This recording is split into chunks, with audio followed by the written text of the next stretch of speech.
하고 금방 김성태 증인 한 발언 관련해서 좀 이야기 좀 해주시겠습니까? 김태현 증인이 그때 그러셨어요. 이 검사들 이분들 부르셔가지고 왜 그렇게 했냐고 좀 물어봐 달라고 했거든요. 대신 좀 제가 묻겠습니다. 말씀 좀 해주세요. 지금 언론 보도를 검색해 보시면 당시 태국으로 도피했던 김성태, 김태현, 양성길 이런 분들이 있습니다. 황제 도피 의혹이 있었습니다. 증인, 제가 뭐 그런 수사 과정 묻는 게 아니라 예.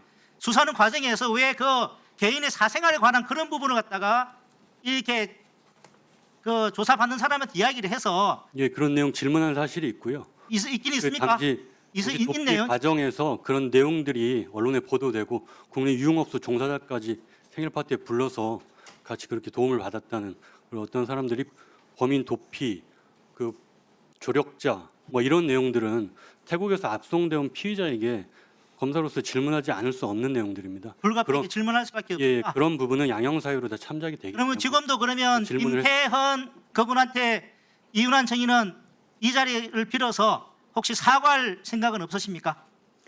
김태훈 증인은 제 23년 1월에 압송돼 왔는데요. 21년도에 이미 이혼한 사람이었습니다. 그리고 다른 검사실에서 여러 명들이 검사실에서 나눠서 조사를 했는데 저희 후배 검사실에서도 그런 내용을 질문을 했었고, 저 역시 제가 맡은 기업범죄 부분 수사할 때 그런 내용을 질문을 했었습니다.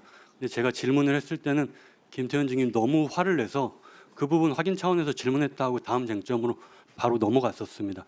특별한 것은 없고 이간질이다, 김성태 증인에게 제가 질문을 한다든지 한 사실은 없습니다. 그때 23년 1월에는 김성태 증인을 제가 조사하지도 않았고, 저는 23년 7월에 김성태 증인을 조사를 했었습니다. 김태현 씨가 기억하고 있는 거가 좀 다르네요. 의원님, 제가 좀 말씀드리겠습니다. 예, 맞습니다. 아무리 이해를 하려고 봐도 제가 검사님이라고 저희들이 호칭한 이유는 저보다 인격이 훌륭하고 배움도 크고 그랬다고 생각해, 최소한도 그래 대우를 해준다고 인격적으로 님자를 붙입니다. 보통 의원님한테도 님자를 붙이듯이. 지금 앞에 지금 말씀한 저 검사님은 완벽한 이증을 하고 있고요.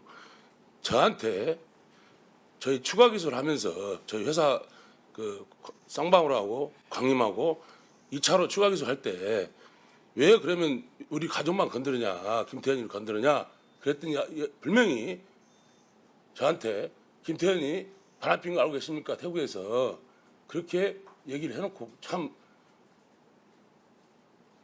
저도 직업이 그렇다면 이해는 하는데 최소한으로 양심이 있으면 그런 건 한 집안의 가정을 파탄냈지 않습니까? 그러면 제가 충분히 말씀을 드렸으면, 양심이 있으면 그런 부분이라도 여동생 오빠한테 여동 남편 바람핀다는 얘기하면 그 집이 온전하겠습니까? 근데 저한테 그런 정확히 했지 않았습니까? 그거를 저 국회에 이중하는데 저를 조사했잖아요. 조사하면서 했던 얘기잖아요. 그거는 조사하면서 그런 내용이 나올 수 있는데, 다시 말씀드리지만 범죄를 저지르고 태국에 도피해 있는 사람이 황제 도피 의혹이 있었습니다.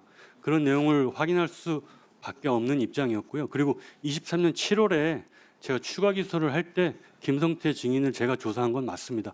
이런 내용도 만약에 김성태 증인이 기억하고 있다면 그 부분도 제가 인정하겠습니다. 다만 지금 이 자리에서 말씀드릴 수 있는 것은, 이 사건은 기업범죄 수사팀 입장에서는 기업범죄를 그 사채업자가 쌍방울 기업을 인수해서 그 상장회사를 인수한 기회를 틈타서 여러 가지 횡령 배임을 저질렀고 각종 자본시장법 위반을 저질렀던 내용입니다. 그런 과정에서 이런저런 좌고우면하지 않고 원칙 따라서 어느 검사가 제 자리에 있었어도 똑같이 수사했을 만큼 그대로 수사했을 뿐입니다. 그 대북송금 팀이 아니었고요. 그 과정에서 수사한 것들이 김성태 증인이 과도하다고 생각하면 그것은 검사로서 더 드릴 말씀이 없습니다. 어떤 검사가 와도 동일한 내용으로 조사를 했을 것입니다. 여기에 법무부 장관님도 계시고 높으신 분들 많이 계시는데 참 뻔뻔합니다. 뻔뻔해 정말로. 처음에 이 수사가 어디 회사에, 우리 회사에 단돈 1,000원이라도 피해 기소한 게 있습니까 지금?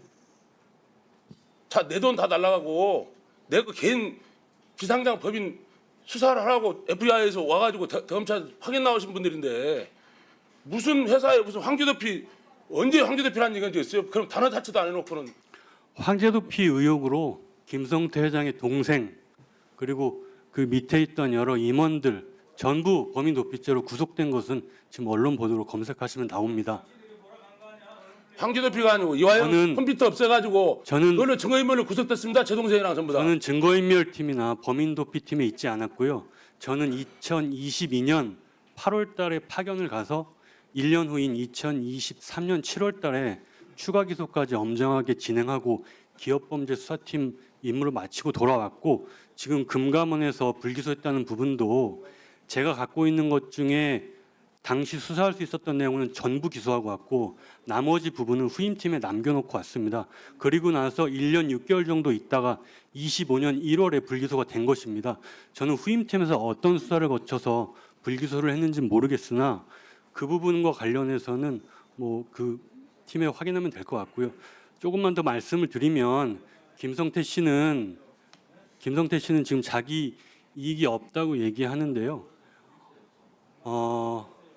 뭐 재판 중인 사안이라서 다 말씀드리기는 어렵지만 김성태 증인이 상장회사를 이용해서 여러 자본시장법 관련 범죄 행위를 하면서 특히 전환사채를 이용해서 차명 전환사채로 여러 이익을 본 것은 맞습니다. 제가 시간이 없어서 더 이상 수사를 하지 못하고 대검으로 복귀했기 때문입니다. 그래서 김성태 증인이 말씀하시는 것들은 제가 뭐 더 이상 구체적으로 말씀드리기는 어렵지만 사실과 다르다는 것을 분명히 말씀드립니다. 원칙대로 수사했습니다. 예, 수고하셨습니다. 들어가십시오. 예.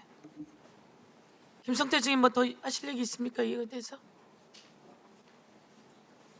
지금 저 검사님 말씀에 저는 뭐 동의할 수 없고 아마 악마 검사 이런 뭐 얘기 나왔던 게 저도 뭐 저 나이도 한참 어리신 검사님한테 이런 얘기 표현을 전 쓰기도 싫지만 본인들이 당해봤냐고요.